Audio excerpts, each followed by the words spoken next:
And we're live. Welcome in, everyone. How are we doing today? No.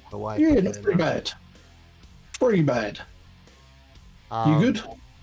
Good. We are good. Hello. Who's that? Puddle Jumper. It'll be a puddle. Yeah, Puddle. If it's a puddle, it's always a wet one. Classic Puddle Jumper. It's always a wet one with him. Yeah. So welcome in. We'll call this season 6. Even though my overlay that I'm working on isn't quite ready yet. However, it's looking awesome. Puddle sharded. Oh. Ooh. Wet wipes. Throw those. I think a shard is beyond the wet wipe.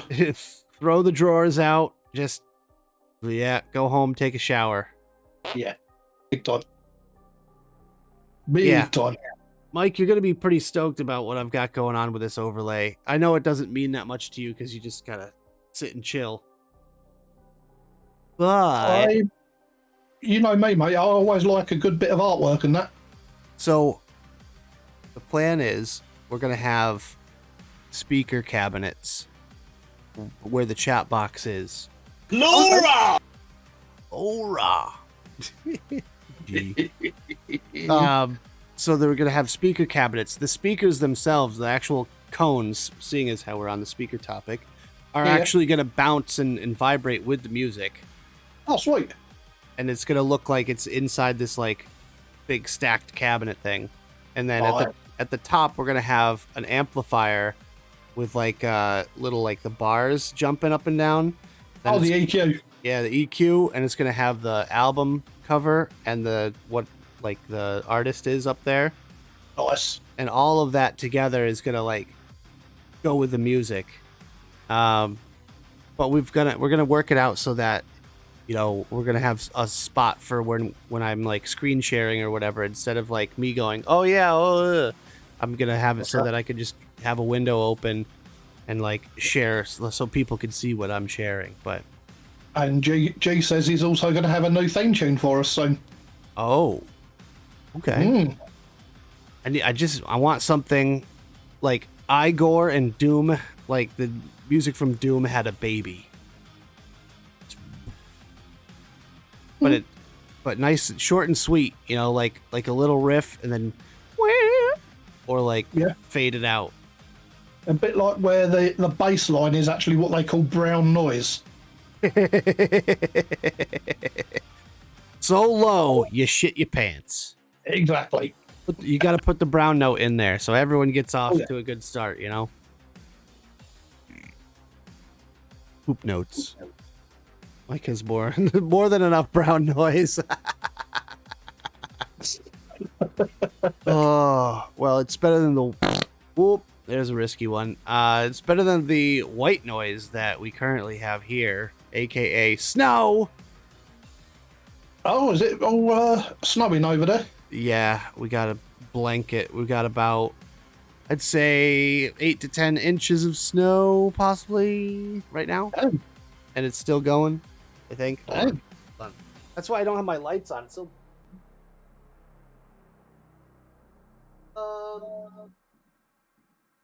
That's still going. Jesus. Just barely. Just tapering off now. We've had nothing, eh? Yeah, so, well, I mean, it's been a while since we've gotten a decent snowfall. Let's hope this stuff sticks around for a bit, though. God. Yeah. I can't stand when it snows, like, whoa. G stepped on a duck. Snows, and then all of a sudden, oh my God, are they still in Discord plotting this? I think they are. But yeah, it's like, Laura! Can't concentrate now. I lost my train of thought.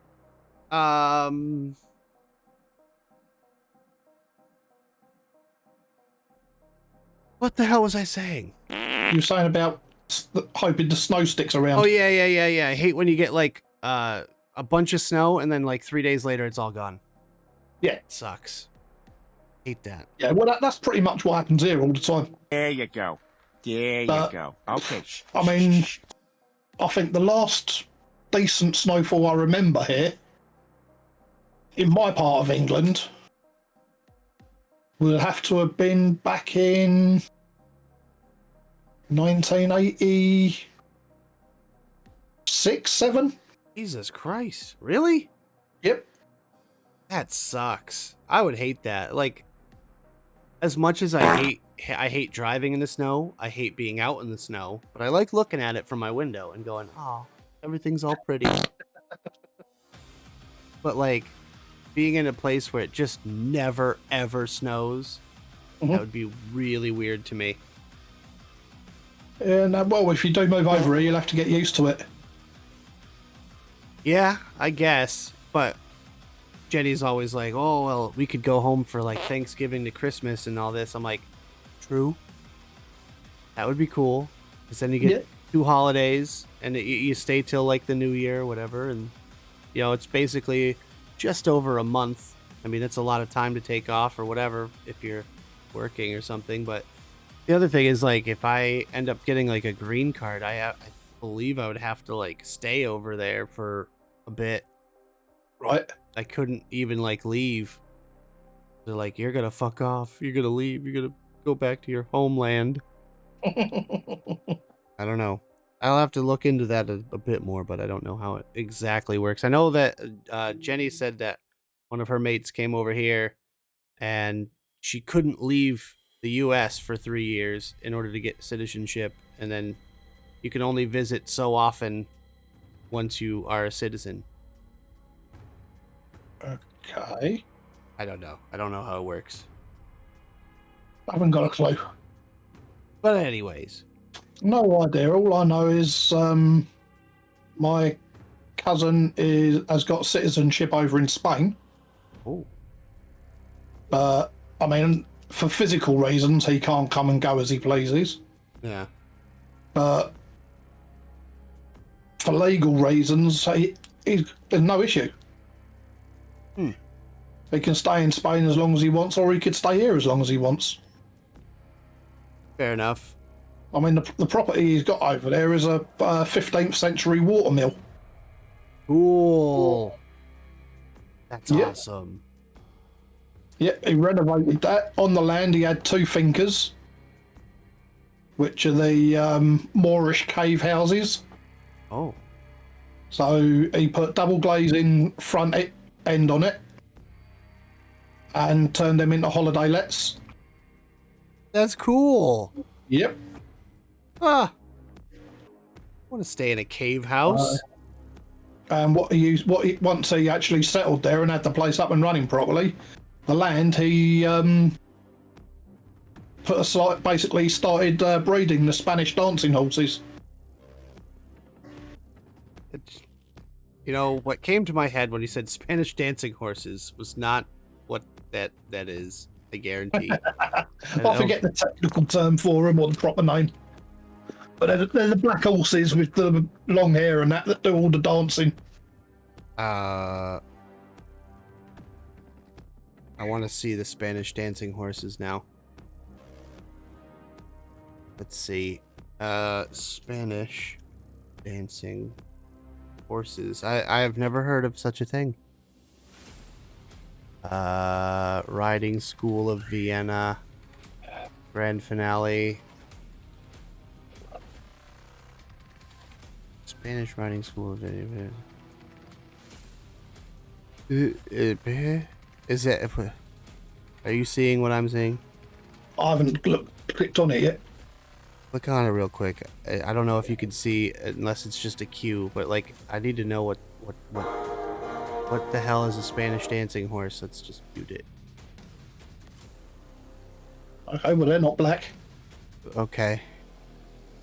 Are these? I don't see dancing. I see trotting. I was going to say I just see dressage. Oh.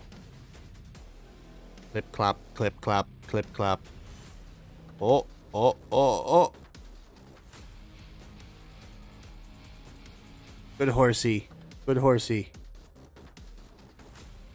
What the hell is a Spanish team? Okay, maybe I have to Google something. I don't know. How do I stop doing this? I don't know. Leave activity. Okay, now you can leave activity. There we go. Spanish dancing horse. I want to know the name.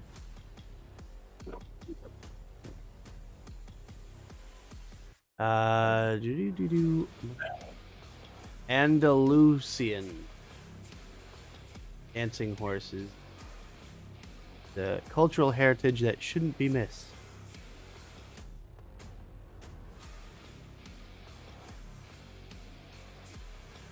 Okay.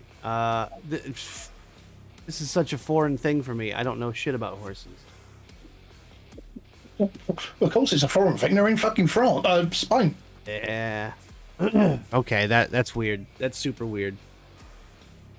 Anyways, god damn it, we get off on some tangents. We were talking about audio stuff before this, and yeah, audio setups and whatnot. Mike, you had 15-inch speakers with a how many watt amp? What was the? I think the amp was I'm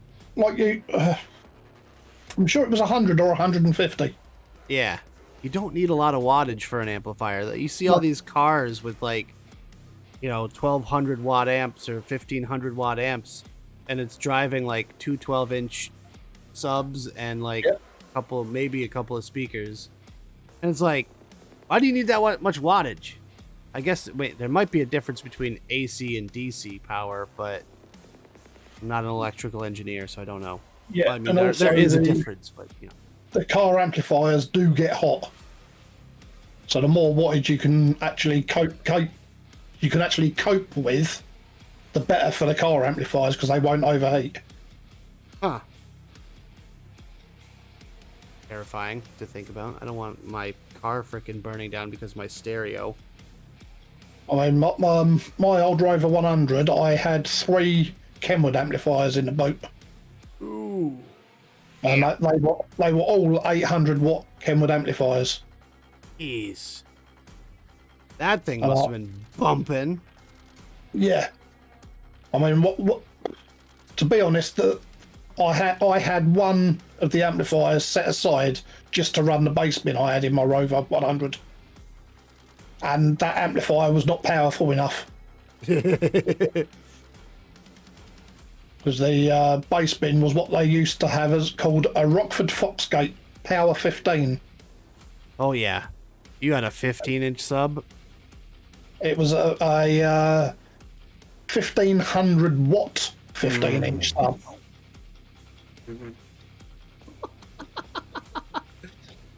Jesus, what do you need that much speaker for? Because it was loud and it had a nice sound. Oh yeah, I mean, as long as you buy a decent quality, and I know Rockford's definitely a good one. Yep. I used to, when I used to work at Best Buy, we had the car audio department, and it was the car audio department was an offshoot of all the other little mini departments. Mm-hmm. So we had we got merged with a few other ones. We got mobile phones, MP3 players, photo department, and car audio. Yep. All the 4 smallest departments were merged into one. So we were expected to be able to kind of cover for anyone in any one of those departments. So I actually had to learn a little bit about car audio stuff. Mm-hmm. And most of the time I would just kind of pick something up and go, okay, well, let's read the box. It's got MP3 capabilities. It has a 6-disc changer, and it's blah blah blah. And I'd have to fake it till I made it, because I sold sat navs, I sold radar detectors that you technically can't legally own, but are technically legal to own, sort of thing. Are you talking about something called a snooper? Something like that. It was a Cobra that made a bunch of them. Cobra. Over here we had the snooper. Yeah. And it's just there's a ton of little things like that I had to sell. I had to sell starters, the little remote start things, and alarms, and I had to learn all of that stuff. Never cared about it, but another one of my mates that used to work with me on Mitch and Bell buses. He used to drive one of the old Rover 400s, Yeah. and his entire car stereo was made by Alpine. Ooh, yeah. I had Pioneer He in wa- mine. He was actually sponsored by Alpine. Yeah. That's like one of those dream sponsorship things, right?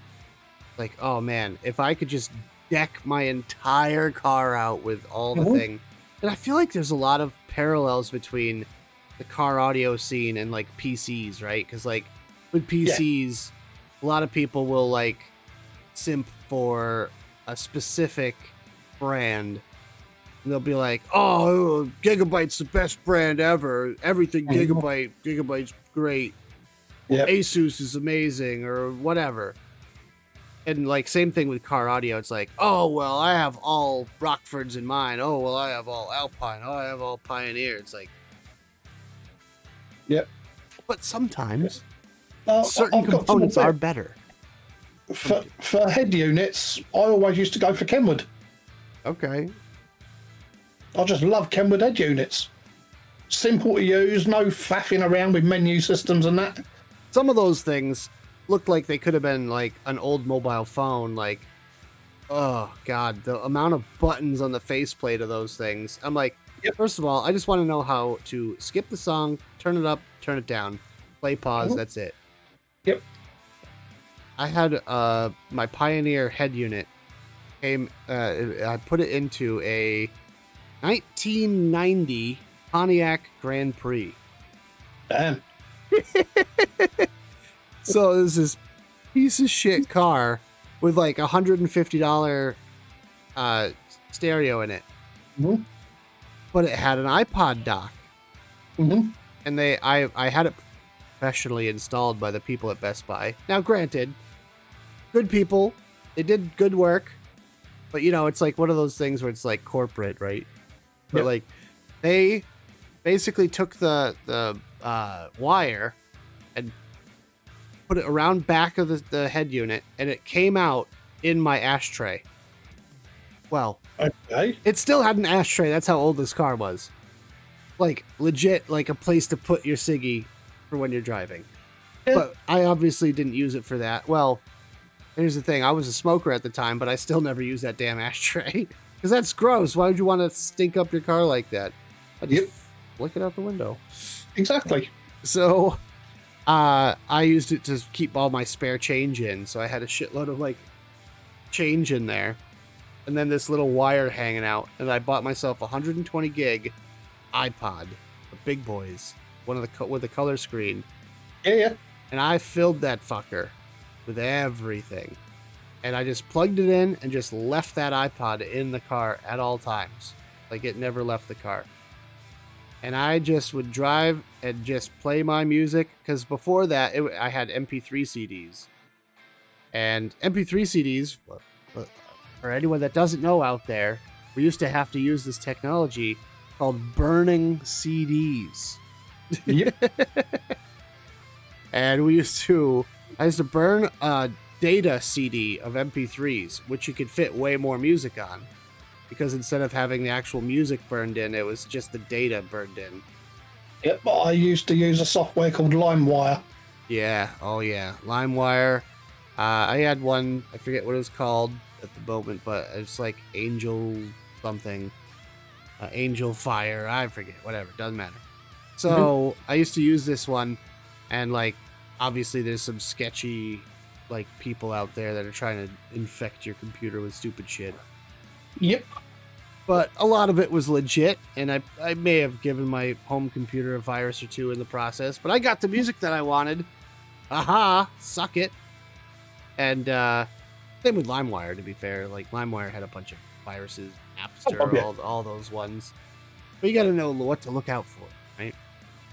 Yep. So I downloaded the entire discographies of, like, all the bands that I liked, and I just left that iPod in there. And I never really locked my car because it was a piece of shit, and who's going to mess with a 1990 Pontiac Grand Prix? And this is in 2008 or 9. who's gonna mess with a Pontiac Grand Prix that's like 20 years old? And I just left an iPod in there, and like even when I was driving around with my camera equipment, I'd leave my camera bag in there, and just no one ever fucked with it because who's gonna look at a 1990 Pontiac Grand Prix? I used to do photography gigs for There you go. nightclubs. There you go. Okay. Shh. Hey, what's going on, Erica? How we doing? I used to do a gig in downtown. Ooh, that was a juicy one there, G. This place is very sketchy. Laura! Lots of crime. And I parked it on a side street. I would only take my camera and my lens in and my flash. I'd leave the rest of the bag in the car because I'm just like, whatever. But I left my $1,200 lens in there, in the bag, when I went in. And I'd come out, and I'd be like, yep, boop, doo, doo, drive away, all good. No problem. Never had any issues. But one time, I was hanging out with my current roommate when he lived at his dad's house. I was hanging out over there, and he lived with his little brother and sister. And his little brother was a little bastard that loved to like his brother and his friends. I can't say for certain who it was, but I guarantee you it was one of them. After hanging out with my buddy, I go home, and iPod's gone. My iPod and my can of Axe body spray. Two things were taken. Like, I had a sat-nav unit in the middle console. This is back when phones didn't have that. Yep. But I had like a standalone sat-nav, like pretty good, decent one, because at the time, I worked at Best Buy, so I got discounts on all that stuff. So I got it way cheaper than it normally was, probably about $150 retail. And that was fine. It was still there. But the iPod was gone.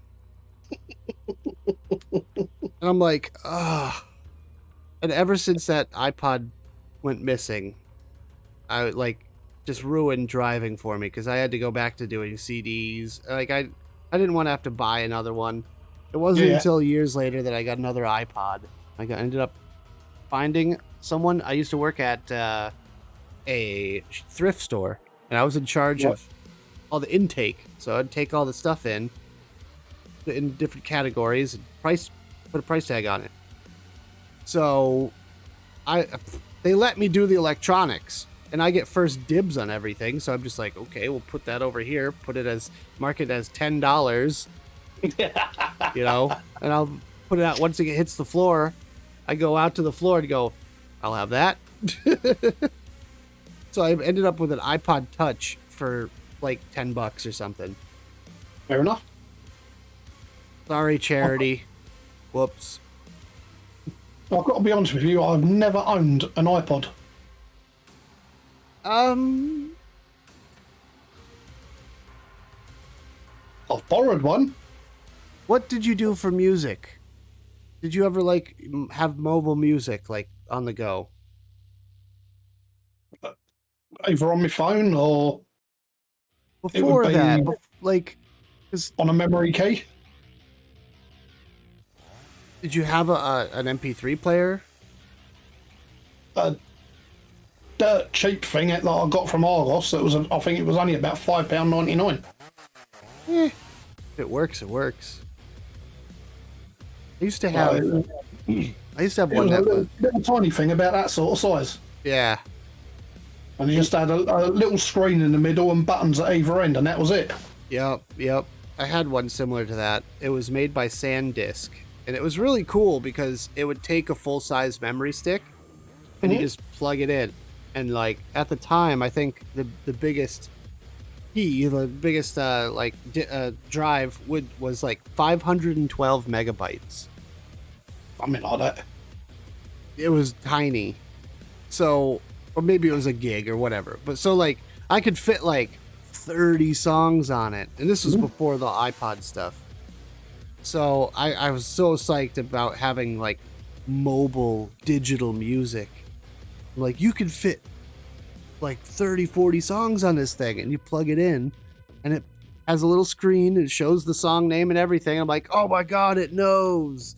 And then like you can skip it and all that. It had a little toggly switch where you can like turn the volume up, or if you like pressed in, and I don't know. It was pretty cool. From a My technological current car at the moment, I've got I think it's a 256 gig USB key plugged into the stereo. Well, that works. See, what do I have? I just have my phone hooked up to Bluetooth, and I have Google Play Music or Spotify. I mean, Jenny and I did about 12 hours worth of driving when she was over here.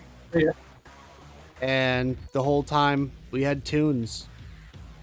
Yep. No problem at all. I mean, it just so things that are commonplace now, so trivial. When I was a kid, or you were a kid, Mike, it would be unheard of. Oh God, yeah. Just the fact that we have gone through in our lifetimes, at the very least, in my case, 2 forms of media. You know, we went in my lifetime. I started off with cassettes. Cassettes were the bog standard form of media. Else, yeah, we did. Sorry. So we've gone through. I was at the tail end of cassettes, transitioning into CDs. Yep. We hit the CD era, and then all of a sudden you could burn your own CDs. Yep. We went through that. Don't forget the Sony mini discs. Yeah, the mini disc. So Sony gambles a lot, right, with their media, because they're always like, well, you're either going to adopt our form or sucks to suck. Like SD cards with memory, like flash memory. They did their own thing. They had their own form of flash memory, and you had to buy their memory card for their cameras or whatever. It was a pain in the balls trying to sell a Sony camera when people go, well, I already have SD cards. I'm like, no. This takes memory discs. It's like, oh, Sony. They started off their cameras with flash memory cards. They had 3.5-inch floppies. My uncle had one that took a 3.5-inch floppy disk as a memory card. Sony invents media formats to sell media, always has since the cassettes. Yeah. Well, that's the thing. If you get there first and you are a pioneer, like they won the Blu-ray battle, right? Blu-ray versus HD DVDs. They won that because every PlayStation was a Blu-ray player. So like people already had Blu-ray players in their house. They're like, well, might as well buy Blu-rays. You know, and whereas Xbox, it was an add-on. You could add on the HD DVD player for Xbox. Never gonna pan out because it's another $150 on top of the ungodly amounts of money consoles cost anyways. But in our lifetime, we got through cassettes, got through compact discs, burning CDs, and even into the digital MP3s. MP3s are no longer really necessary anymore. I remember back in the day when it was so cool, even if you had music on your phone, like, oh yeah, check it out. I've got my favorite songs on my phone. I can just play it whenever I want. And like, oh, cool. So you don't need your iPod anymore. Yep. Yeah, look. I remember the day when a mobile phone's memory was full if you had 12 phone numbers stored in it. Well, back then it was just a rock with like a stick hanging out the top, and you just yelled into it. Oh, puddle. Oh, you gotta wipe that one. Come on, dude. But like, good old days though. The MP3s are equivalent. We'll say MP3 is the same as iPod, right? The iPod era. But like now, that's irrelevant. They came out with the iPhone. and the smartphone technology took off. Now it's nothing but streaming. Yep. Because who changes their ringtone anymore? You know, how many people out there, how many of you guys watching have changed your default ringtone? Or wallpaper? I know a lot of people change wallpaper. I was going to say, I've done the wallpaper twice in the last 3 weeks. Jeez. Per contact ringtones, yeah. See, that's for ringtones. My ringtone hasn't changed for 2-3 years. Or if people that just keep their phone on silent forever. I'm guilty of that, I must admit. Yeah, I can't. I need. Sometimes I have that little bit of ADHD built into me where it's like, boop boop, and you're like, oh, phone. Yeah, no, I put my phone on silent because I used to hear it even when it wasn't going off. Oh God. Yeah, the phantom ringtone. Mm-hmm. Oh, fuck that. Or just like ringtones or alarm sounds triggering you. Because like, I don't know about you, Mike, but like whenever I hear someone's alarm tone, and I'm like, oh no, I used to have the same one. Ah, it's a default one. Yep. I hate it. I hate it so much. Air raid puddle? Nice. I mean, to be perfectly honest, my phone has been on silent now for that long. I can't even remember what the ringtone is. Well, there you go. There's your homework for the week. Take it off silent for a day, just to see what happens. Or like, when you get a new phone and like the vibration feature is all brand new and the pattern's different and you're like, oh, that's weird. Ooh. Like, I remember when I first got a phone that had a touchscreen and they have the haptic feedback whenever you press a button on the screen. And you don't even think about it with your old phone or whatever until you get a new phone. It's like, you're like, whoa, Jesus. Feels like an electric shock. Yep. It's like, you know, phones. Look at how far phones have came in our lifetime. Oh, I know. When I was a kid, there was no cell phones. I mean, only rich people had them, or you had a car phone, or you had this big ass brick. But I don't remember any of that because I was too little. So when go on, Mike. Well, I think my first mobile phone, I was 17. How big was it? Oh, it was a fucking brick, mate. Yeah. It was one of the early Motorola's. I think it was the M200. Gotta check it out. Hold on. And the aerial, if it is the M200, I think the aerial you used to have to flick it up to stand the aerial upright and then pull it out.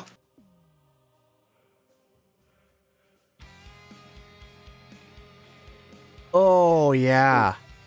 Oh boy. That was a brick. Yeah, that one came out just before Nokia came out with the Nokia flip phone. Oh, man. Because that Nokia was the first flip front phone. Yeah, no cordless even, then cordless, then bag phones, then phones you needed a holster for, then pocketable. My generation of phones is the pocketable generation, right? So like my phone memory starts with a like Nokia 3300 basically. Like my mom got one and she had the faux leather case with the clear plastic screen protector thing, which made it so you could not see the screen because there was no backlight and no contrast ratios or anything. It was just like, you get what you get and deal with it. And it had the little teeny sliver of a screen on it. And like, you're lucky if you could even make a phone call.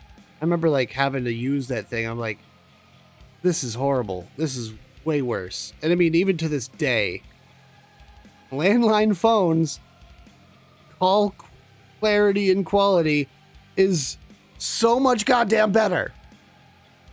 But no one has landlines anymore. But like, okay.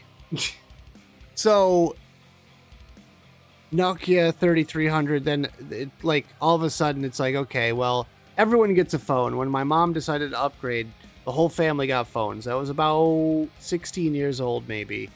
My sister was just graduated high school. She was getting ready to move away to college. I was still in high school, so I was super excited because all the kids in school had their own phones because, you know, they were little spoiled rich brat kids that got whatever the hell they wanted when they cried to mommy and daddy. So they had the Razor, the Motorola Razor. Yeah. I got an Audio Vox. Never heard that one. That was my first phone. I'm pretty sure it was an Audio Vox. Hold on. Audio Vox cell phone. They probably only ever made one. I had that Motorola M200 up until the Sony Ericsson phones came out. Okay. Oh, this is the phone. Oh my God, it's the phone. Hold on, I gotta share screen with everybody. Drag a window. This one right here. It's got to be this one. It was a Verizon phone. Oh my God, this is bringing back memories. Holy shnikes. Me go like this. Share screen with you, Mike. Boop, boop. Okay. This was... Oh. That's not the same window. Oh shit, I can't do that. So this was my first phone. This blue and silver piece of shit. Yeah. It had a 1 megapixel camera. That was the claim to fame. And look at this, an outside screen. Mm-hmm. And like a flash. Yeah, you could extend the aerial if you wanted. I mean, yeah, it definitely made a difference. And I don't think I ever did. But like, oh, that phone, for me, holy shit. I sent so many text messages on there with T9. Mm-hmm. Oh, that was like a dream come true for phone technology right there for me. Because at the time, I think the 1 megapixel camera was like better than everyone else's at, like, you know, in the era. Everyone was 640 by 480 or whatever. I'm like, I got a 1 megapixel. God knows. I'll say, after the Motorola, I had the Sony Ericsson, and that was the one that you could take the plastic faceplate off and change it for different colours. Oh, yeah.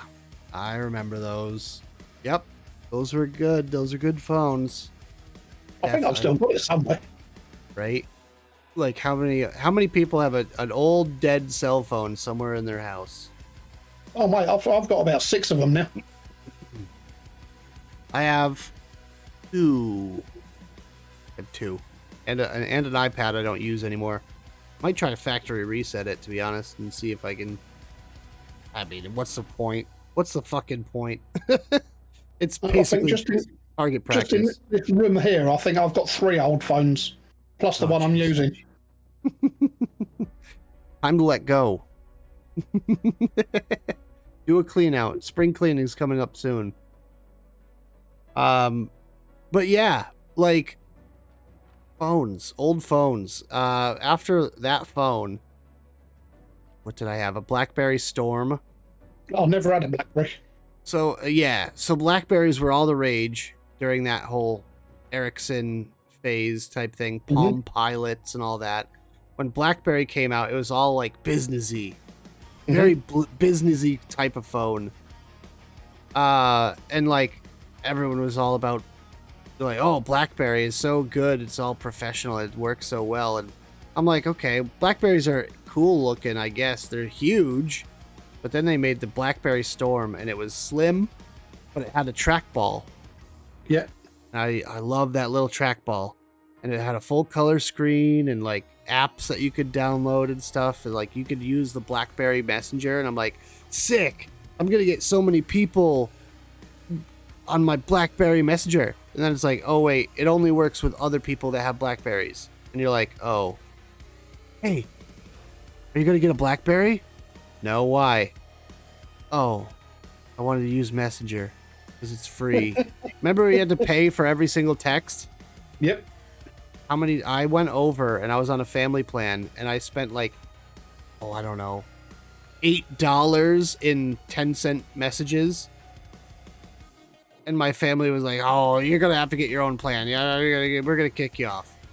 Yeah, call me after 7 because it's free. Yep. Free calling after 7. So the second 7 o'clock rolled around, you're like, oh, yes. Hey, what'd you do today? That was it. The original old 1-to-1 Mm-hmm. was my first cell phone. Oh, boy. And then you had to pay for every single text. And then when I got the BlackBerry Storm, I moved out of the house by then. I moved to a house in Connecticut. And I thought I was just going to live there forever. Not thinking forward, I got a Connecticut number. Because they're like, oh, well, you live in Connecticut, so you should get an 860. I was like, okay. Because they give you the option. They're like, well, if you go by your home address, like home, then you'd have a 413. But if you want to, since you live here, you could get a Connecticut number. I'm like, yeah, okay, give me a Connecticut number. And I had a Connecticut number for a few years. And I'm like, after I moved out of there, back home, I had this 860 number. And I'm like, now I'm stuck with this fucking thing. That's when I started working at Best Buy. And at Best Buy, we had the mobile phone department, obviously. And I signed up. I think that was on T-Mobile. So my contract was up with T-Mobile. I'm like, all right, well, that's fine, but I want a new number. So I switched phones. I got a Sidekick from Motorola, the slidey uppy one. Yeah. You remember that one? Motorola made a Sidekick. And it was right when the Sidekick first came out, like the original, that came out a few years before, and I'm like, oh, that's so cool, I want a Sidekick. So I ended up buying the Motorola one because I had a full keyboard and it looked like a Sidekick and it was called the Sidekick. So I'm like, I'm cool. And then everyone looked at it and was like, that's not a real Sidekick. That's a fake Sidekick. I'm like, but it's called Sidekick. And so I had that phone for maybe 6 months. And then, of course, working at Best Buy, I upgraded again. And every time you upgrade, you add on to your contract. I just started adding years to my contract for T-Mobile. And I got a Sidekick LX, which was like the sleek one. It was like small, but it had a big screen on it and a big keyboard and apps and games and the trackball and the D-pad sort of thing. And it was so cool. And I was one of the first people in the area with a Sidekick LX. This is so stupid. And then after that, I was like a year later, probably. I didn't even wait a year. I got the new Sidekick LX. I think it was I want to say it was 2009. I feel like that's the year that I ended up upgrading. Because there was a specific model called the LX 2009. That was one of the last Sidekicks. Hold on, let me look it up. Sidekick LX 2009. Oh, yeah. That was the coolest fucking phone ever. What year did the first Sony Xperia come out? Well, let's find out. Sony Xperia.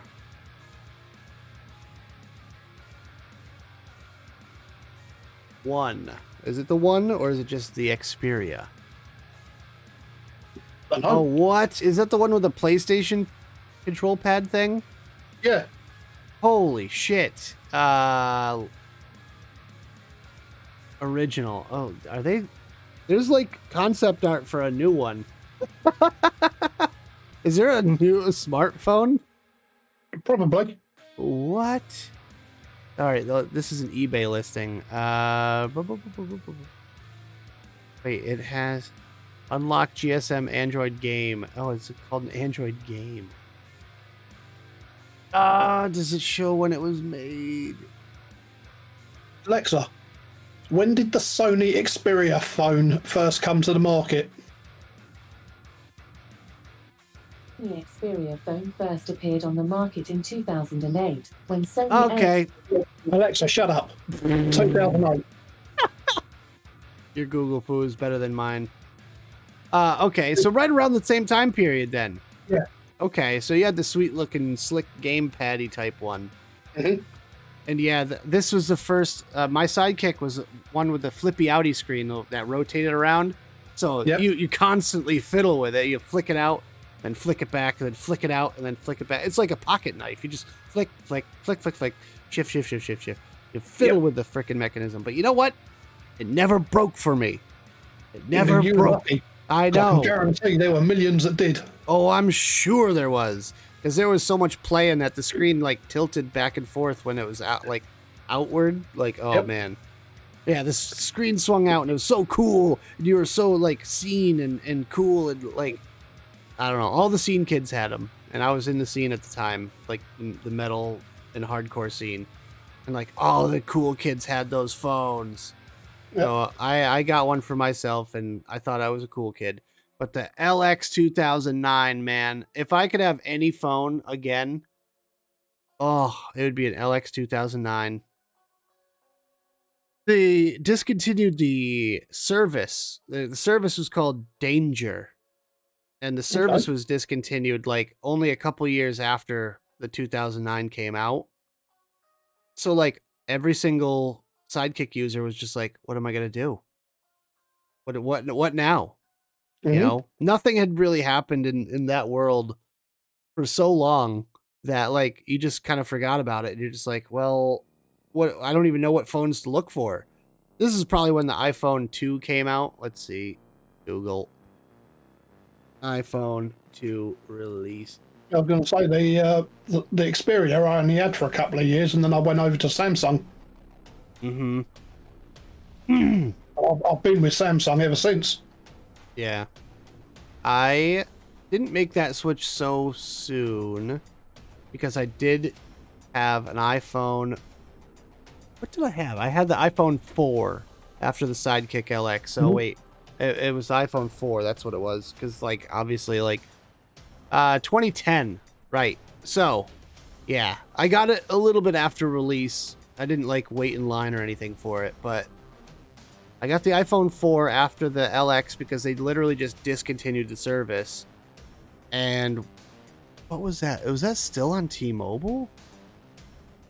Must have been. Did I have T-Mobile for that long? Oh. What the? Well, I must have had T-Mobile for that long. Jesus, I had T-Mobile for years. So yeah, I had the iPhone 4, and like for me that was like the pinnacle of technology. You know, you look at an iPhone back then and you're like, all these other phones are like really trying hard to like copy each other, and like iPhone is different. It's like an iPod, it's like a web browser, it's navigation, it's everything all built into one. And like everything else just seemed cheesy to me in comparison. Like Samsung and all that, they had a bunch of bloatware on their stuff. Like every carrier, the service providers would always put a load of crap on their phone to like make sure that, oh well, you know, you could pay your bill, do it right from your phone, download our app. You know, oh, our app, you could browse the web from that too. It's like, no. I want something that's easier for me, right? iPhone, if you had a Mac, you could have Safari on your phone and it saved your browser history and stuff, and you could like just so easily transfer what you were browsing from your phone to your laptop or whatever. At the time I had a Mac Mini, so yeah. Fair enough. And I've been with, what is it called now? EE. So effectively, I've been with them since 1994. That's when right. it was 1-to-1. Because I used to be a part of Singular Wireless when it was that, and then they got merged into T-Mobile. I think that's what it was. Or no, they got merged into AT&T. That's right. Right. I had T-Mobile, and then I moved to Singular. That's what it was. Yeah. Never mind. Go on. EE. You're on EE. Yeah, the first contract I ever had, it was free after 7, Monday to Friday. Mm-hmm. And then from Friday 7 p.m. till Monday 7 a.m. was also free. Yep. And you love that shit because you called everyone on the weekends. You're like, oh, hey, how's it going? Dodger. Yep. I remember I got a data package. If I was making calls during the week, it would be 50p a minute. Oh, God. Yep. Remember when roaming was a thing, too?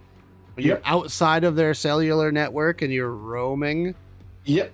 Like, oh, well, I can only go to 2 towns over. Otherwise, I have to use roaming minutes, which cost money.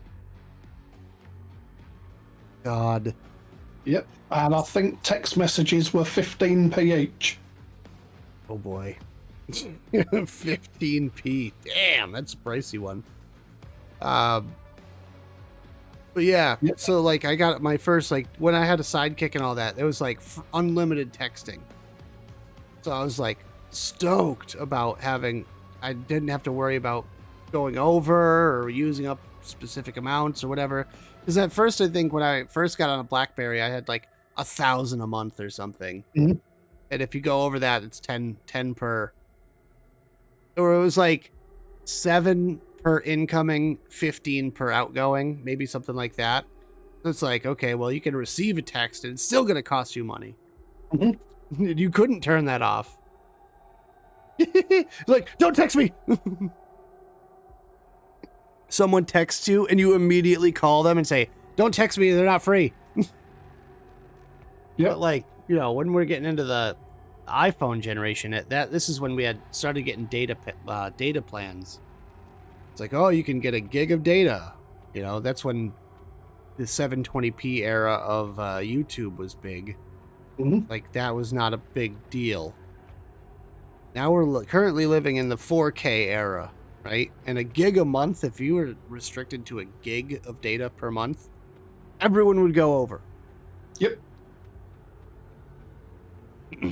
If you don't stay at home or on Wi-Fi 24/7.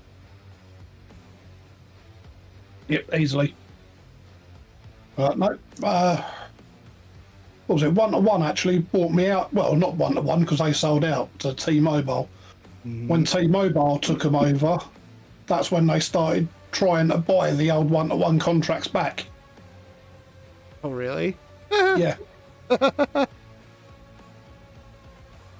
That's kind of funny. Now digging deep for the BlackBerry and Motorola Flip and the pager. Oh, God. Yeah, I did have a pager before I had a mobile. I never had a pager. I was not that cool. Only drug dealers had pagers around me. No, before mobile phones, it was literally a pager and a phone card. British Telecom phone card, and you used to have to hunt the phone box that takes the phone card. Oh, really? Yep. Because not all of them took the cards. That's Some bullshit. of them took coins still. So we had back when phone booths were still a thing. Most of them were all the same. Bell Atlantic, you know, that's like our network around here for landlines for the most part. My grandfather actually worked for him back in the day, and he's retired with a pension and everything from Bell Atlantic. And then all of a sudden, mobile phones came out and they started disappearing. Mhm. But like you could make a call from anything. It cost a couple of you know, it was what, 25 cents for like a 5-minute call or something. And if you needed more time, you could put more money in. Yeah. But like no one ever really knew the proper rate or how much money to put in. So like you could like pop in a couple of coins, make your phone call, hang up the phone, and 9 times out of 10 it would just chuck money back out at you. Yep. But no one ever bothered picking in the slot. So I would go around if I ever saw a phone booth or something, or like a standalone like telephone thing, I'd just go in, press the little coin return button, reach for the money and see if there's anything in the slot. And like I've found a lot of money that way. Not a lot, but you know, like when you're a kid, like 25 cents, you're like, oh, yes. Get excited for that. God. Good old days, mate. Good old days. Yeah. Now we're talking. When you used to actually have to think. Mm-hmm. Yeah, you have to remember people's phone numbers. Yep. Then you could make a collect call. If you didn't have any money, you could make a collect call, which is for like, you know, it charges the other person. Yeah. So like, you know, oh shit, I don't have a quarter on me. What am I going to do? I'll call them collect. Yeah, no, over here they called it reverse the charges. Yeah. So the person on the receiving end would pick up and be like, this is a collect call from, and you'd have to say your names. So like, it's Nick, pick up the phone, please. And like, would you like to accept the charges? And you have to go, yes. Like, hello. Then it'd be like, hey, my car broke down. I need you to come pick me up. Those were the days, man. Yep. Before cell phones, that's what we had to do. Yep. People keeping like quarters in their sock or whatever when they like went out for whatever, they didn't want to carry around change. Yep. Oh, and Christ, I remember when you used to have women sitting in the call exchange centres. Oh, jeez. Just doing all the plugs. Like, yep. That's crazy. That's crazy. I don't remember that era.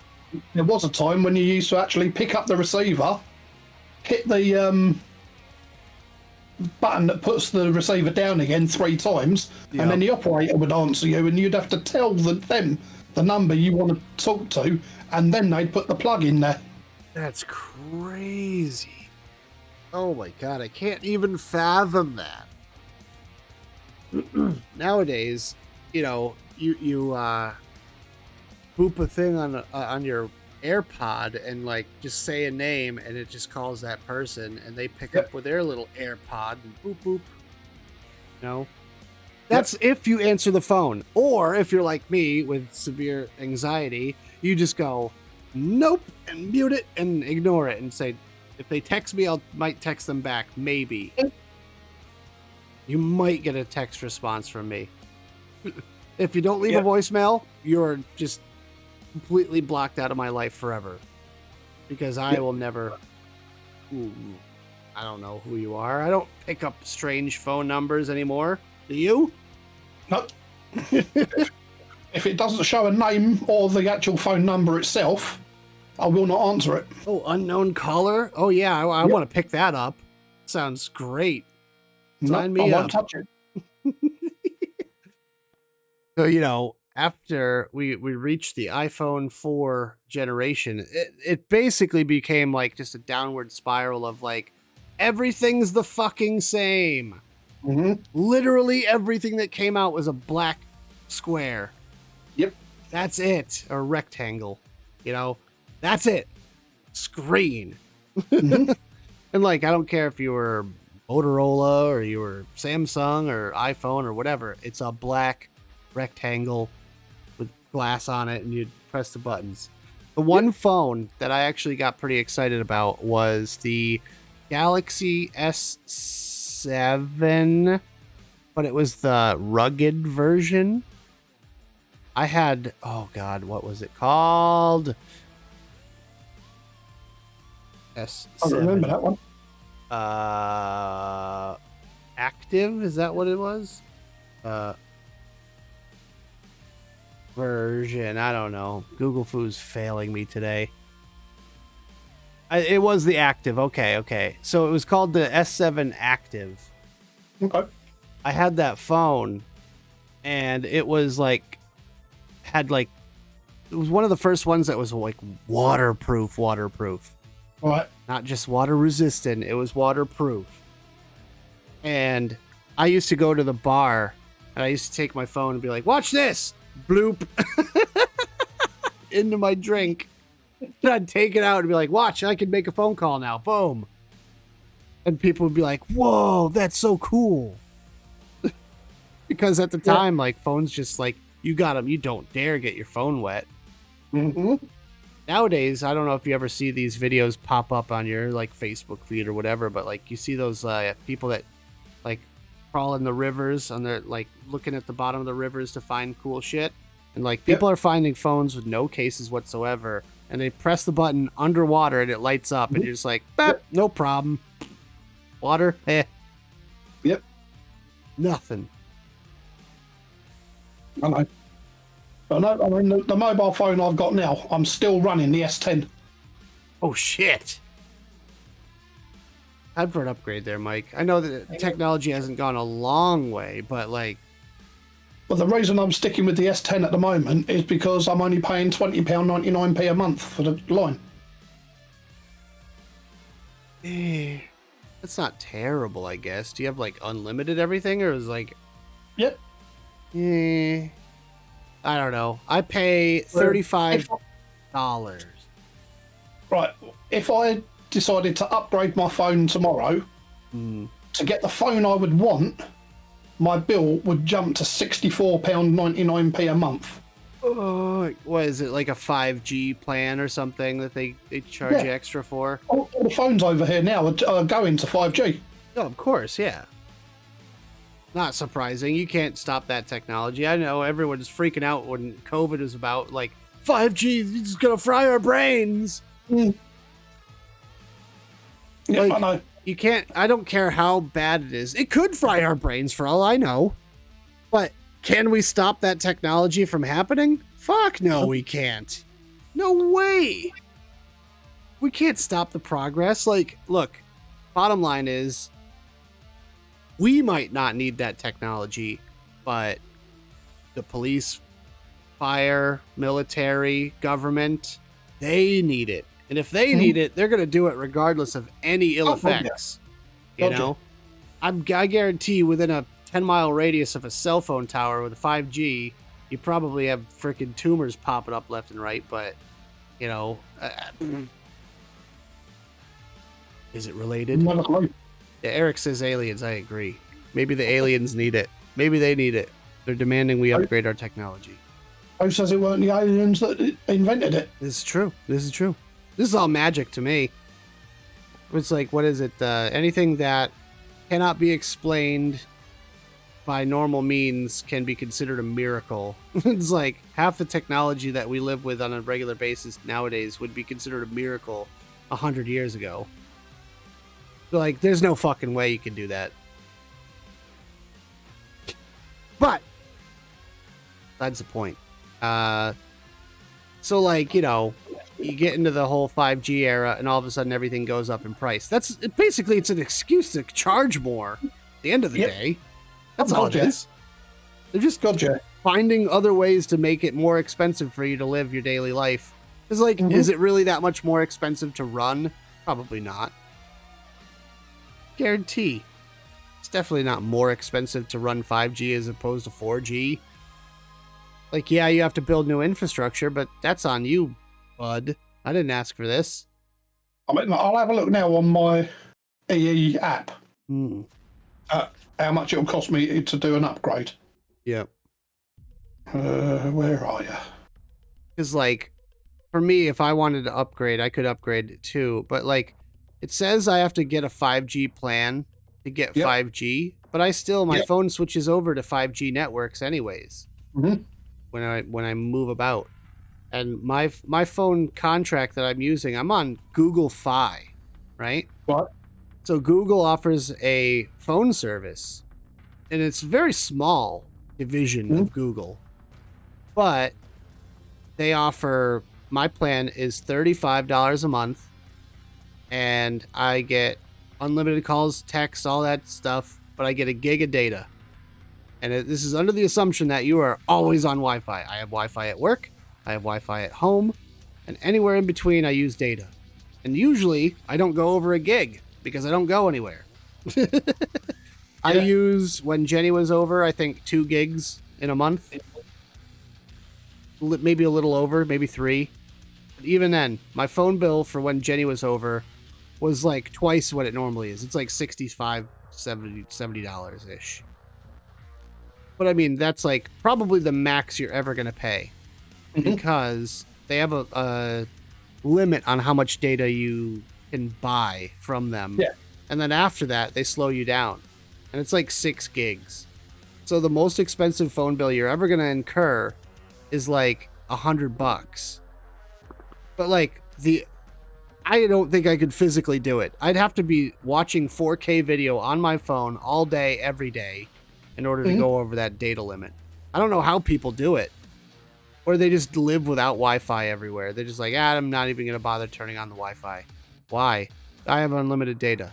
Like, yeah, but like Wi-Fi data is so much faster and you get less buffering and like image quality is clearer and yeah.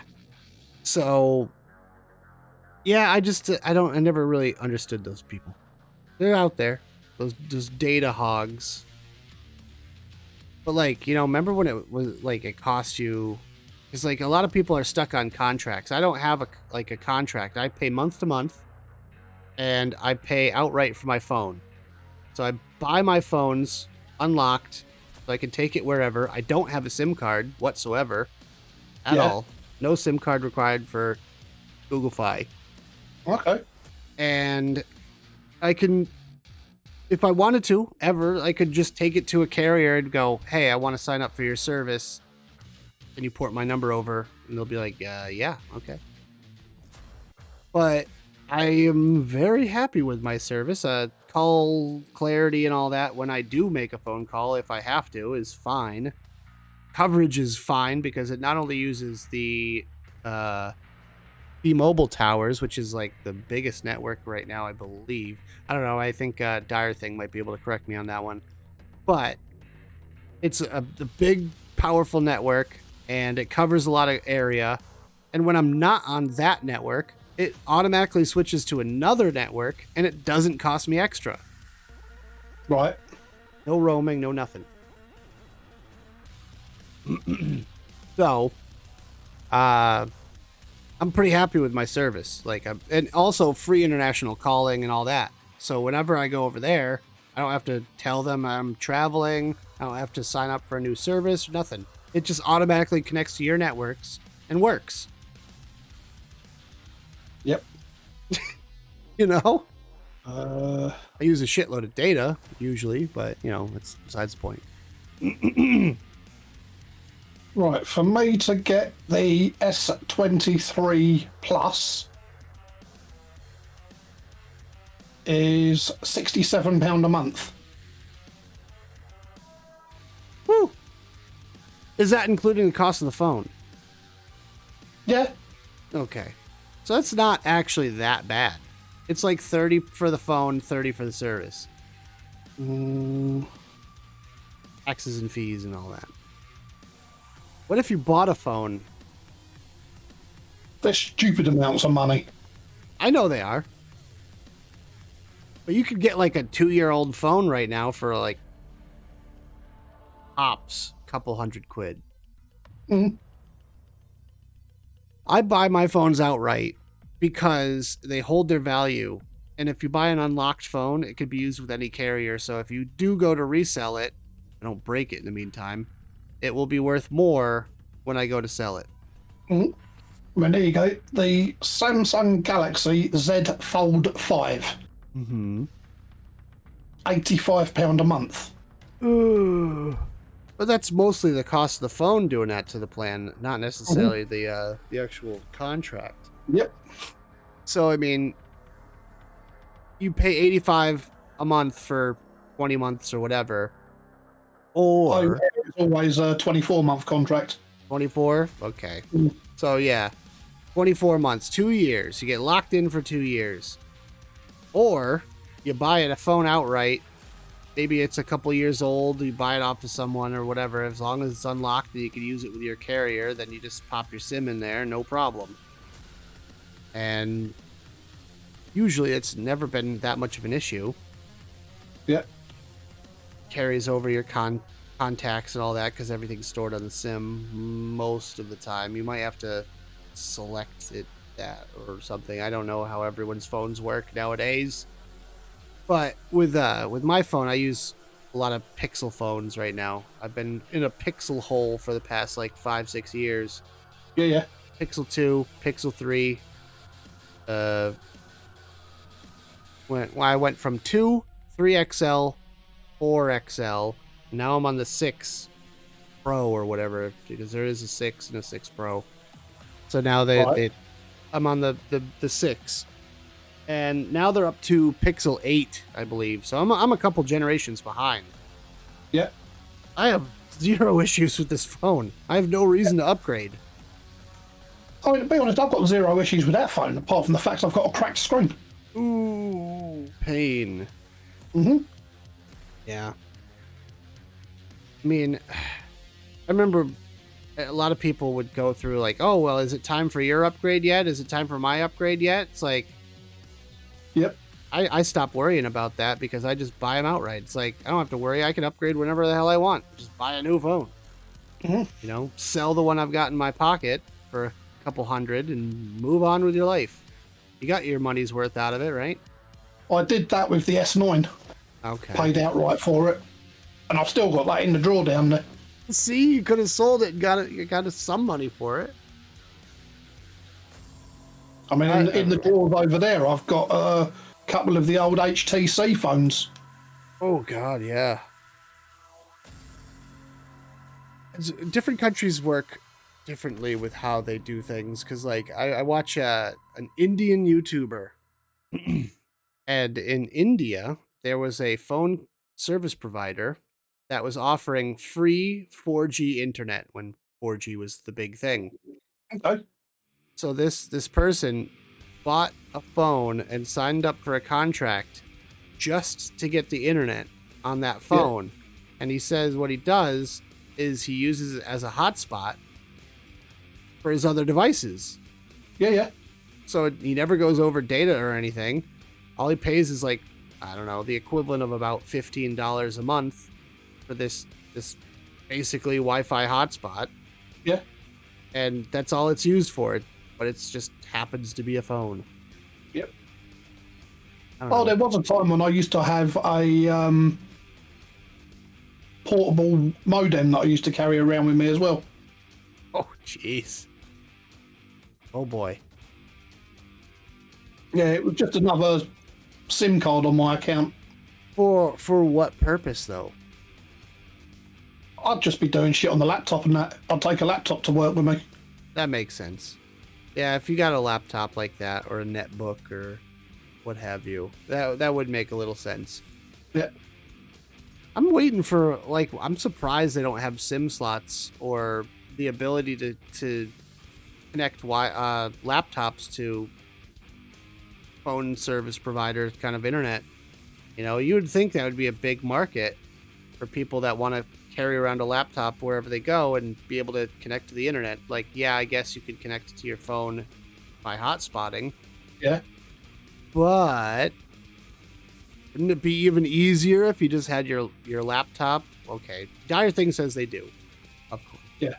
You're on about a laptop with its own SIM card in it. Yeah. I mean, I figured it would be more of a market, right? Like, you know, especially things like the MacBook Air, you know? Mm.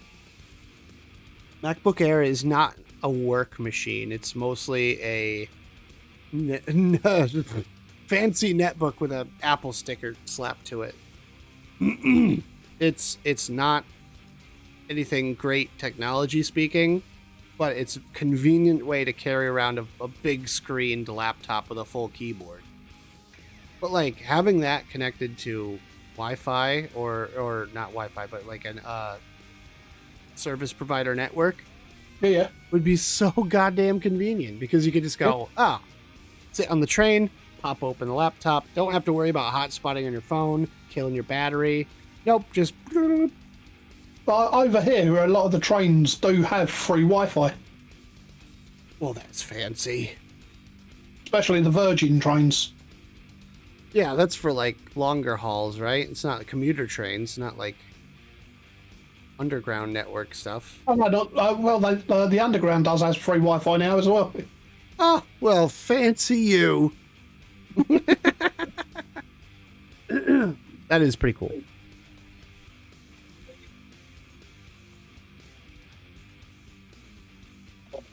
Oh. I don't know, maybe I'll upgrade the phone later on this year. Treat yourself, Mike. You're 10 generations behind. Or 12. I don't know, maybe I'll upgrade mine.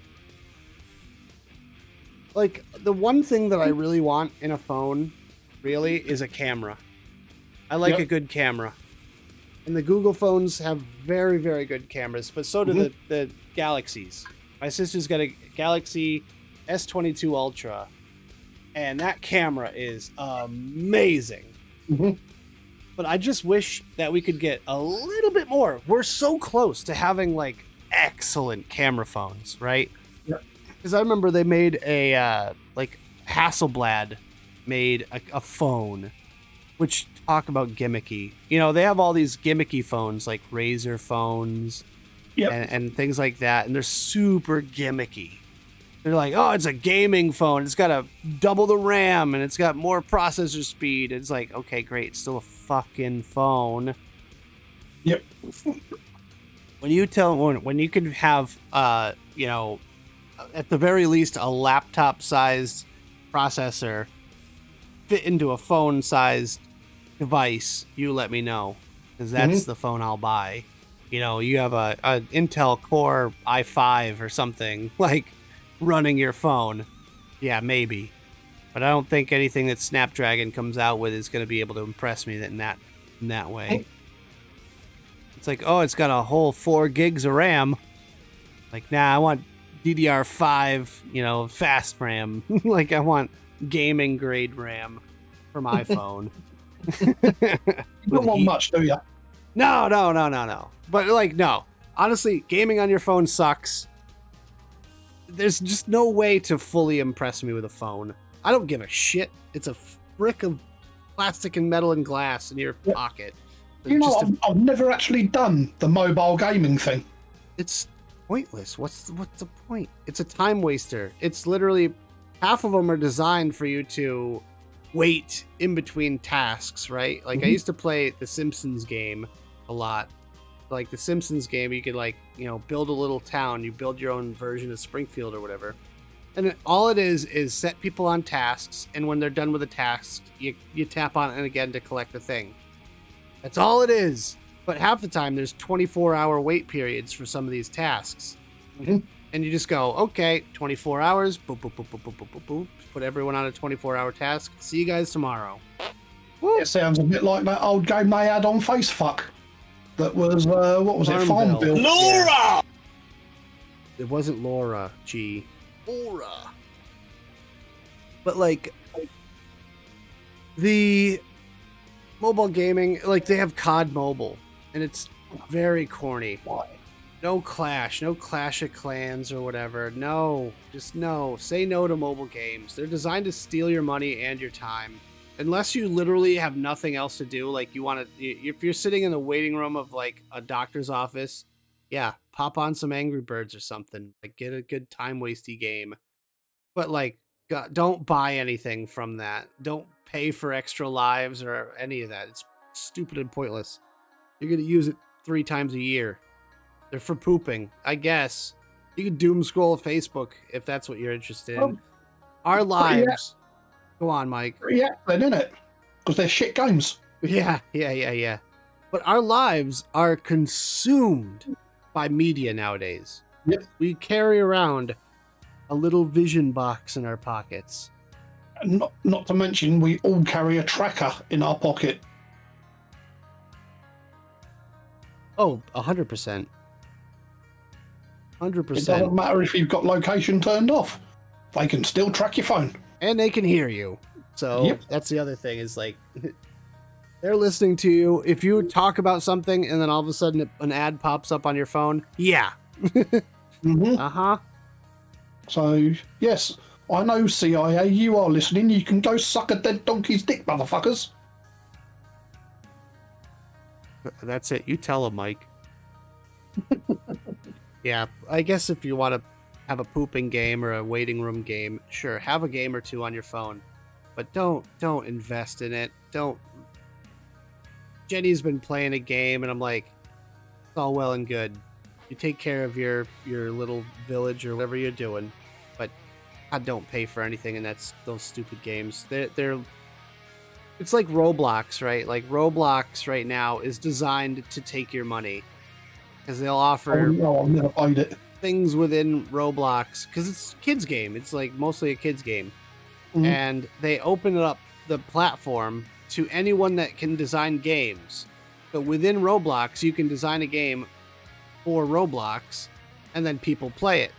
And like, there's a bunch of popular ones. Like one of the most popular offshoots would be BattleBit.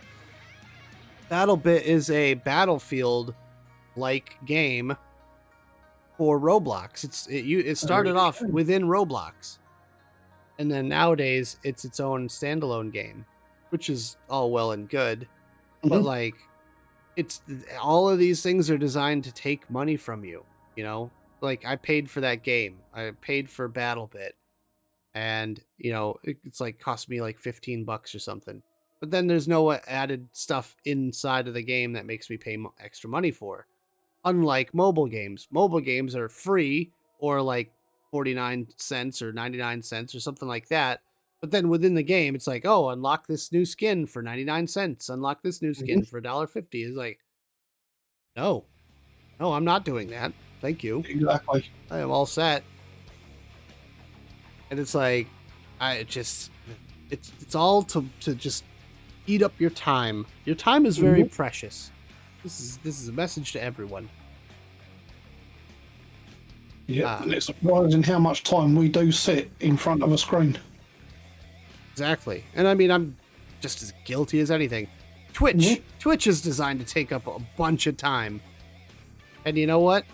It works because I'm on Twitch most of the day. I'm watching someone on Twitch right now. As we do this, I'm watching someone on Twitch. And it's like, this is the whole thing. This is what it's designed to do. We're not meant to go outside and explore. I could go sledding right now if I really wanted to. But I'm here. But, you know, for me, this is more of a chill hangout with you, Mike, and with all these lovely people in chat. More than anything else, it's like this is how I enjoy my time. But I spend it talking to people. You know. Yeah, for me, this is an unwind from the week time. Yeah. Oh, and Puddle Jumper just farted all You over. know, I've got to admit, 90% of my time is taken up with looking after my mum and my sister.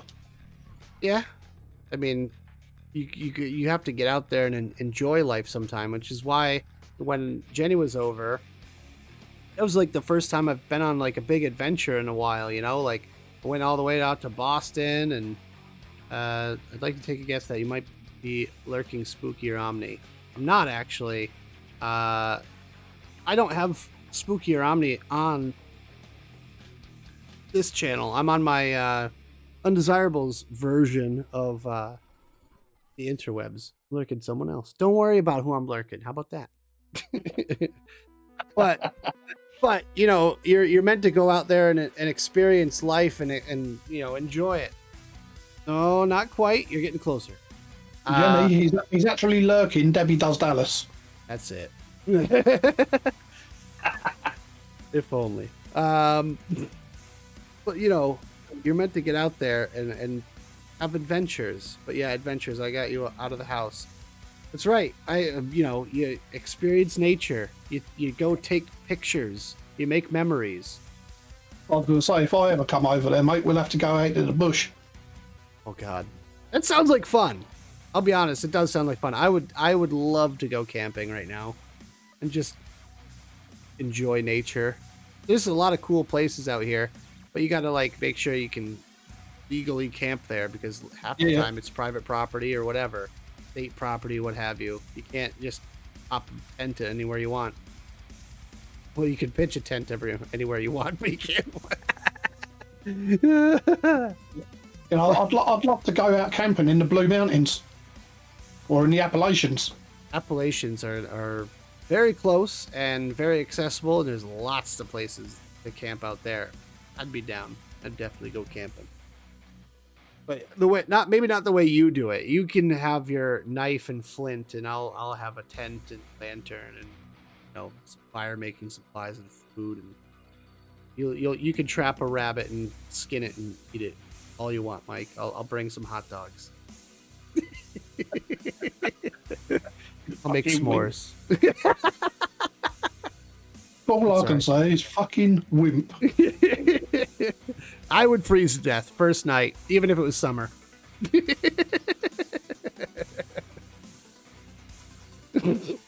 So, all right. Everything you need to survive is in the woods. Yeah, but you need to know how to use it. It's not rocket science. Oh, come on now. Yeah, okay, you've got to know which mushrooms you're able to pick. Yep. Yeah, you've got to know which berries you're able to pick. Be me dead 5 minutes. I'd go, ooh, look at that. That's got pretty colors. Yeah, you've got to make sure that you're wiping your ass and it's not on deadly nightshade or on stinging nettles. Or other than that, poison ivy. Yeah, for me it's poison ivy. Yeah, Jenny got me out of the house. I saw some historic stuff that I've never seen before because I've never been out to Salem before we went. So that was really cool. That was a cool little adventure. Same thing with going to Josh's because like I'd never been past. I've been through, but I've never been to that part of Pennsylvania before. Like through Amish country, like out there with the peoples that they don't wear the colors and things. Yeah. Mennonites, yeah. Yeah. It's weird seeing all that stuff, But it's a really cool place where Josh lives. Very, very flat and very open. Lots of farms. Lots of room. Yeah. You saying about seeing historical places. My friend Caroline, she's just actually opened up a website for the Ancient Ramming, which is one of the pubs that I used to go paranormal investigating in. Ancient Ramming? Ram in. Still funny. I know. Go on. Yeah, it's a pub that dates back to the 1400s and possibly before that. The actual deeds to the building are held by the local historical society. Yeah. And they're written in Norman. It's a language? Yes. Oh, okay. Huh. Yes, it was actually Norman French. Interesting, okay. So what were they doing around your neck of the woods? We were conquered by the Normans. Really? Yeah. I don't fucking know. We were conquered by the Normans. Oh. But yeah, me personally, I've investigated the Ram 3 times so far now. Mm-hmm. But yeah, she's opened up a new website for it, and she's now offering groups of 1 to 10 for as little as £49 per person per night. Oh. And the events or the investigating times are from 9 PM to 3 AM. So it's 7 hours you're getting in there. That's pretty cool. So, I mean, her father used to live in there and he actually died in there. Huh. But since he died, she has turned the building more into a business with a view to completely renovate the place back to its original state. Oh, okay. I get and make it structurally sound. Oh. Because at one point, I know her dad, John, bless him, he had the whole building shared up with scaffolding trusses. Yep. That's what used to hold the inside of the building up. It's very old. It's not going to stay there forever. They didn't think about 2,000 years in the future, like, or 1,000 years in the future. The building's still standing. Mm-hmm. Yeah. You know? But yeah, I mean, as I say, that the Ram, as far as it can be traced, goes back to the 1400s. But it is locally believed to go back further than that. Yeah. Wild. But yeah, Wild. £49 per person per night. It's not too bad. Not a lot of money. And she's actually doing it herself now. It's like she's got her own guides that stay there while you're in there sort of thing. Yep. Rather than hiring the venue out to companies and that. Because when she used to do that, quite a lot of her father's stuff got nicked. Ooh, yeah, that's not cool. No. Fucking A. That's I crazy. mean, don't get me wrong, poor old John, he was a hoarder. He was a big time hoarder. I mean, to the fact that he, under the stairs, he had 2 motorcycles. But, like, okay, what of value was there, like, that people were stealing? Oh, it's all traditional antiques and that in there. People just go in and go, oh, I'll have that. Hmm? Yeah. Oh, my God. Yeah, I mean, the whole place was laden with antique knickknacks and that. Like vases and shit like that, and crockery. I hate people so much, though. It makes me And hate people human do that. beings. Human beings. I mean, Ugh. I remember he had quite a few pieces of Wedgwood nicked on one event. Why? People are light-fingered. Yeah, I guess so. It's just ridiculous. I hate it. Hate all of it. Yep. It's crazy. But yeah, I will be going back there at that price. Yeah. Why wouldn't you? Because the last time I went, it cost £800 to hire the building for the night. Yeah. Jesus. There was 10 of us that went, but still, that's a lot of money to fork out. Yeah. That's 80 per person. Yep, Like almost double what she's asking. That's actually, exactly. and you get a guided tour sort of thing. Yeah, well, now you do. Yeah. There's a guide that stays with you, and if you mention it to the guide beforehand, they'll allow you to go off and do a little investigation on your own in a room. Oh. Break away from the group sort of thing. Yeah. I want to do a proper ghost hunt at some point. Like, Oh. I think I'd At some be point. scared shitless though. Honestly, I act all tough when I play Faz, but like, At some point when you come over, we'll have to do the ram in. I can't. Yeah, sure, Mike. Yeah, we'll do that. We'll investigate the ghostly adventures of the Ram Inn. Yes, right. I mean, John, the Caroline's dad, he used to actually sleep on a sofa just inside the front door. Right? Because obviously he used to sleep upstairs in one of the bedrooms, Uh-huh. but he used to say that he would get attacked by a spirit if he slept in a bedroom. Sheesh. Okay. Any bedroom? It didn't matter what bedroom.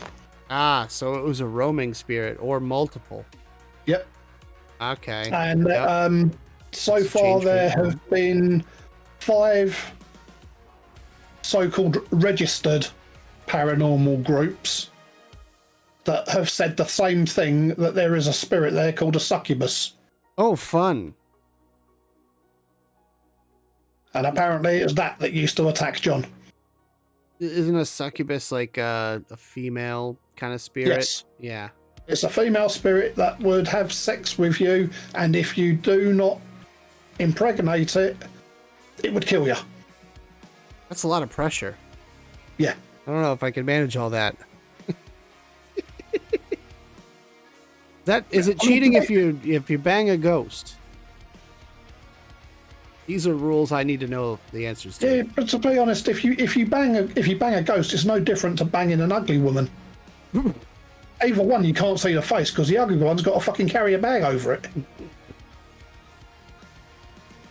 What if all of a sudden, like, your pants just come off and you're like, whoa? I want to see Jenny's answer in chat. Yeah.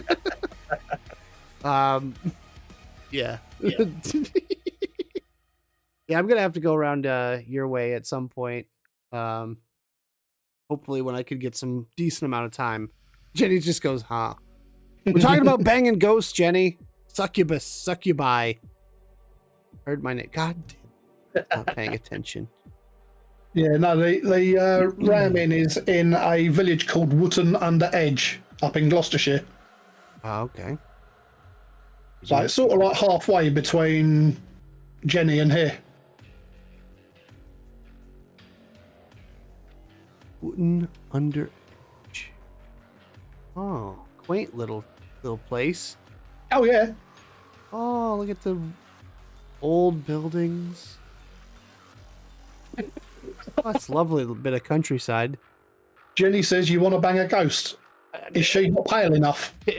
No, it's not that I want to. It's like you get forced to. Like succubi, you know, if you don't impregnate the ghost, then you die. I don't want to die. Hey, they have a swan too. It's funny. Mhm. There's a swan up by Jenny's little pub. Royal Oak Inn. There's a lot of inns. Yeah, there's quite a few around there. But just type in ancient ram in Wootton under Edge. Oh wow, that I just typed in ancient and it was the first thing that popped up. Yep. Okay, yep. I'm looking at it. Cute little thing. Yeah, it looks little, but it ain't. Well, I mean, What you see above the roadway is actually the second floor.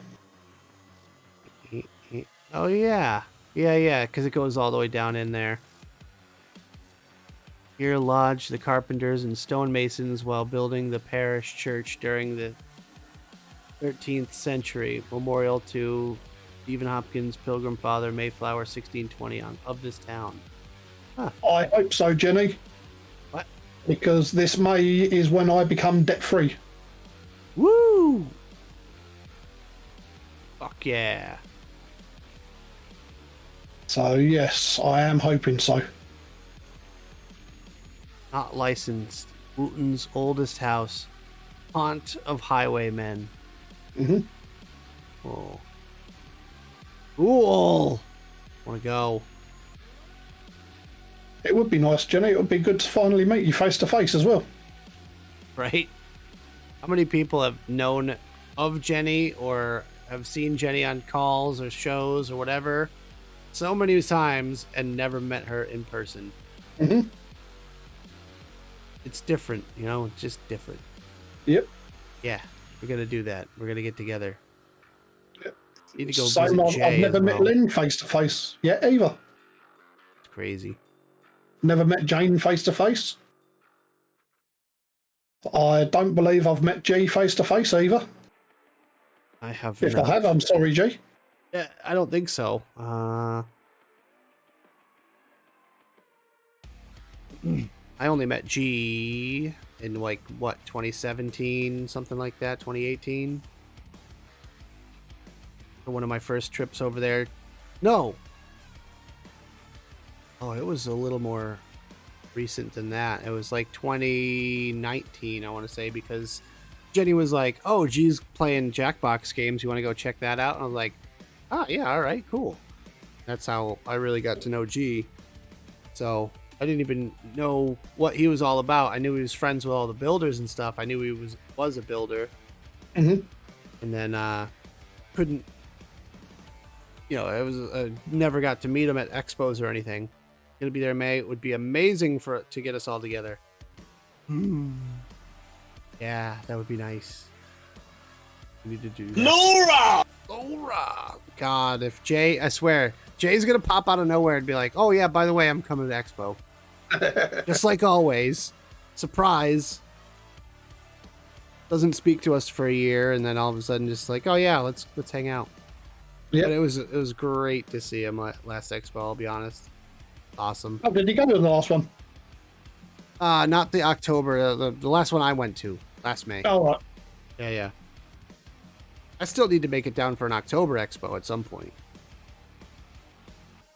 I don't know. I got a plan. I have no idea what the rest of this year is even going to entail.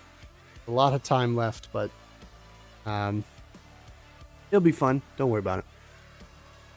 But yeah, like speaking of the rest of this year, I'm building the overlay right now for what we're gonna have for the rest of the season. Mm-hmm. Hopefully it'll be done by next week. I don't know. Hopefully we can get G back at some point. He's not feeling too good. Be nice to see G back. Hope your back ain't too bad today, bro. Need to get some more people on. I want to get Lee and Lisa on at some point. Yes. It's been the plan for a while. Yep. Get Matt on as well. Yeah, we could have Matt on. Just I don't know. There's a lot of stuff that's going to be happening in 2024 for us and for everything. Bearable today. Nausea is the worst bit. Ugh. Have you not got any prochlorperazine at all, G? That's good for nausea.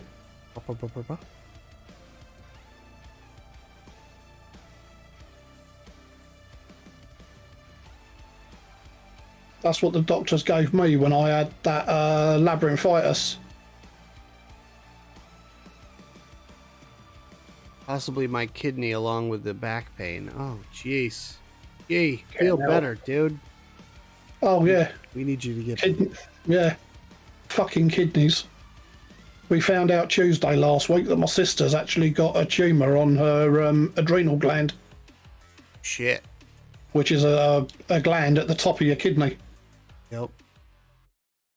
So we don't know yet whether it's benign or malignant. But apparently she's had it for 10 years. Holy shit. And when they first found out about it, it was only 1 centimetre in diameter. But because it's now 3 centimetres in diameter, they've told us. Oh, goody. What the fuck? Yeah. It's ridiculous. I'll take what?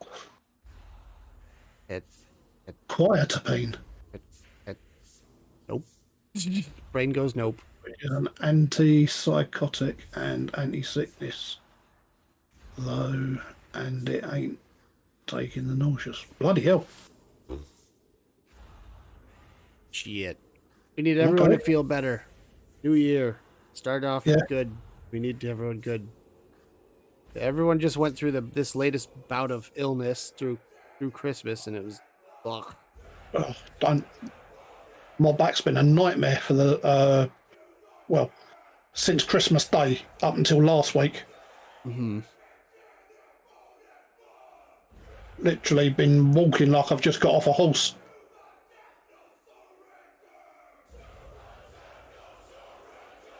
But the one thing I have noticed since I've actually been using my walking stick, it's affecting my hip now.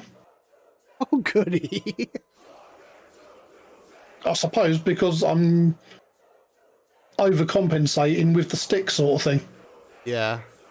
You like put a lot of pressure on it or whatever, and like, yeah. I hear you. Every time something hurts, something else hurts because you do that. I'll just be glad when I've had the face-to-face meeting with the surgeon, whenever the fuck that's gonna be. Honestly, I'm starting to get worried about my hip speaking of, because even like Jenny noticed when I was over there, or when she was over here, rather, sometimes I'll get up and I'll push off on my left leg, and like my foot and leg will stay there, and my hip will move, and like my leg will just pop out of place. I'll be like, Ouch. oh, like, ow, ow, ow. Yep. Oh. So I'm like, Yep. I don't know what I did to that left hip, but it's the left hip that always does it. Knowing you, it's an old skateboarding injury. Yeah, you're probably right. You don't think of these things when you're young. You No, just that's right. You don't. deal with the No one does. consequences. No, I mean, why would you? But When you're young, you think you're invincible. mhm. You just tend to bounce. Nowadays, you fall over and it takes a paramedic to come and pick you up. I'm not quite at that level yet, but yeah. Yep. But yeah, I used to bounce when I was a kid. I just get up, like, "Boop, next try." Do the same thing over again. But man, hip? I don't want to get a hip replacement. That sounds horrible. My nephew's had one of them. I know of a couple people that come into the shop that have them, and I'm like, it's not terrible. Like, you're back on your feet in like maybe 3 weeks. Over here, you're back on your feet the same day. What? Damn, that's insane. Technology, etc. Literally, over here, after a hip replacement, they put you in the recovery room, Mm-hmm. and once you come round, they expect you to be up on your feet and moving around the room. That's nuts. How is that even possible? You just got a hip replaced. Mhm. That's nuts. Yep. I mean, my sister had both of her knees replaced, and she was back on her feet the same day. Ow! Yeah, quite. You tell me. I mean, all right, the first knee replacement didn't work so well. She's only got sort of like 15% movement in that knee. Oh. That's because they fitted the wrong size knee. Her body, she should have had a child's knee fitted. Holy shit. Oh, she's 4 foot nothing. Wow. She's got size 3 feet, mate. Jeez. She's tiny. That's crazy. But yeah, it's a new year. Same damn show. Maybe new look soon. I've been working on it all week, and I've finally gotten the plugin that I wanted. So like the speaker cones like bounce with the music how I want them to, and like I'm just kind of like figuring out what I want to do for the background and the placement of the windows and everything. I want to keep it as simple as I can without having me pressing a bunch of buttons. Yeah.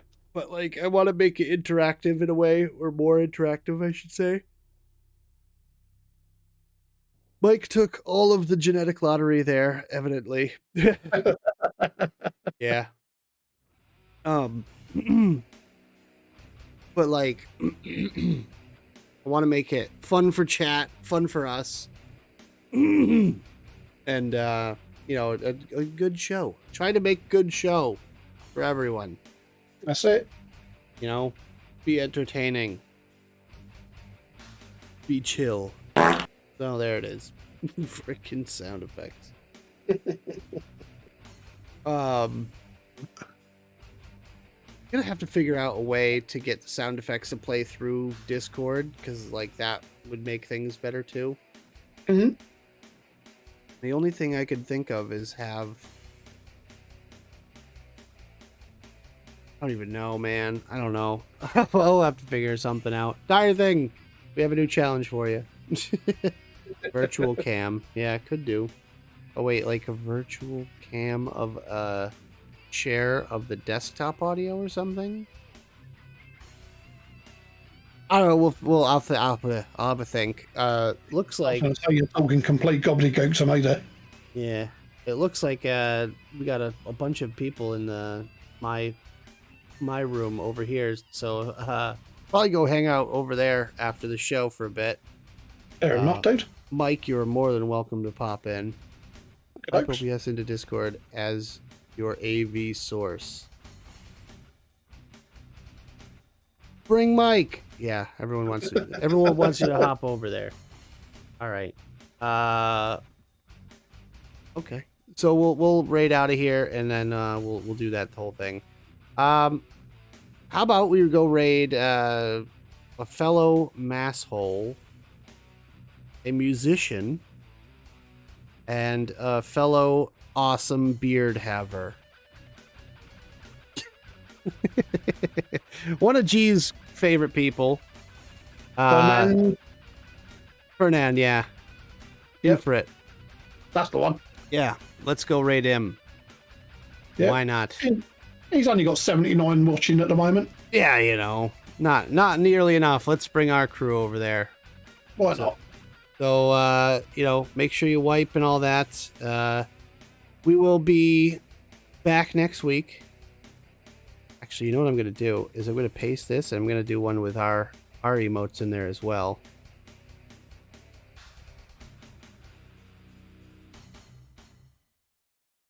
Instead of the generic ones, and I'll have to make another raid call at some point.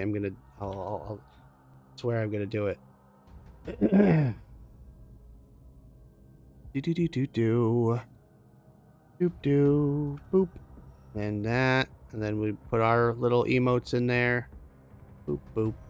Oh, that puts it right at the end. But yeah, let's go raid Ufrit. Ufrit over here. He's playing some tunes. Very muff. Yeah. I need an animated emote for us. Okay. So if you have the raid emotes, go ahead and use those. There's a couple people with them right now. Mike is one of them. So Mike, you can copy and paste that message. I'm just doing so now. And we'll raid out of here. So, see you guys next week. Hope you had fun. And I'll see everyone over in Coffee Talk in a second. Although copy is not coming up on the thing. Highlight it all, right click, and then copy from there. Okay? Okay. So, piss flaps and all that, guys. We'll see you next week. Bye! Yep.